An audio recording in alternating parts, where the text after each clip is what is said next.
ஆராதனைனா நான் ஜாலியா இருக்கிறதுக்கு கைதட்டி பாடுறேன், நான் ஜாலியா இருக்கிறதுக்கு மியூசிக் வாசிக்கிறாங்க, நான் சந்தோஷமா இருக்கிறது குதிச்சு டான்ஸ் ஆடுறேன். இன்னைக்கு ஆராதனை எல்லாம் அப்படிதான் போர்ட்ரேட் பண்ணிட்டு இருக்காங்க, உருவகப்படுத்திட்டு இருக்காங்க. ஆராதனை எப்படி இருந்து சந்தோஷமா ஜாலியா இருந்துச்சு. என்ன ஜாலியா இருந்தது? நல்ல இசை, கீபோர்டு நல்லா வாசிச்சாங்க, கிட்டார் நல்லா வாசிச்சாங்க, ட்ரம்ஸ் நல்லா வாசிச்சாங்க, அதனால நல்லா டான்ஸ் ஆடணும். பாட்டு அவ்வளோ அழகா பாடினாங்க, அவ்வளோ பாட்டு ராகமா பாடினாங்க. மியூசிக் லைட்ஸ்லாம் நல்லா இருந்தது, ஸ்பீக்கர் நல்லா இருந்தது, ஏசி நல்லா வந்துச்சு. அதனால ரொம்ப சந்தோஷமா இருந்தேன், ஜாயா மகிழ்ச்சியா இருந்தேன் அப்படின்னு சொல்றது உண்டு. ஆனா உண்மையான ஆராதனை அது கிடையாது. நான் எப்படி பாடுறேன், என்ன மியூசிக், அதெல்லாம் இல்ல ஆராதனை.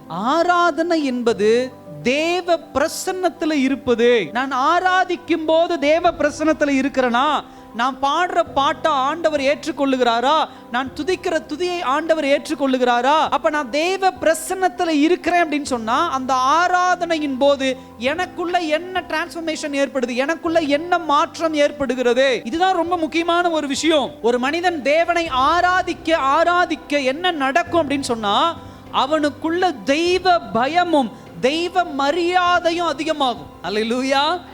அதுதான் ஆராதனை. ஆராதிக்க ஆராதிக்க பக்தி குறையிறது அல்ல, ஆராதிக்க ஆராதிக்க டான்ஸ் ஆடுறது இல்ல. ஆராதனை அதிகமாகும் பொழுது பக்தி அதிகமாகும், பக்தி அதிகமாகும் பொழுது தெய்வ பயம் அதிகமாகும்.